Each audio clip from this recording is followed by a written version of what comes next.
Sur Google, tu viens taper Bulltweef, tu cliques sur le premier lien, tu atterris sur cette page et tu as juste à remplir le nom du site que tu veux examiner juste ici. Tu cliques sur Lookup et tu vas voir absolument tous les détails, tous les outils, tous les plugins que le site utilise. 11 des chercheurs de Harvard ont découvert un phénomène psychologique très utile en marketing. C'est l'effet Ikea.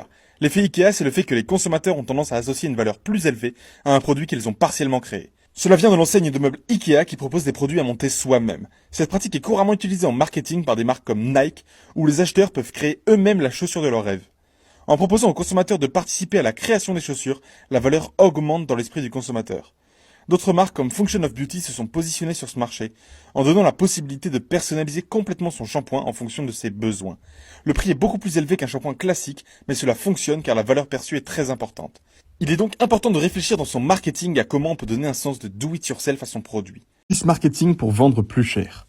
Dans une expérience sociale de 1983, Richard Taylor, un théoricien en finance comportementale, a proposé à plusieurs personnes sur une plage la chose suivante.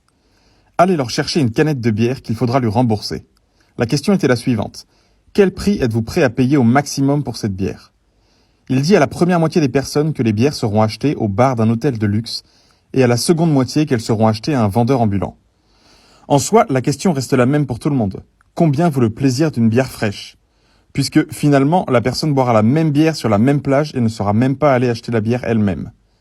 Pourtant, le groupe qui imagine un hôtel de luxe est prêt à payer 2,65 € en moyenne contre 1,5 € pour la même canette venant d'un vendeur ambulant.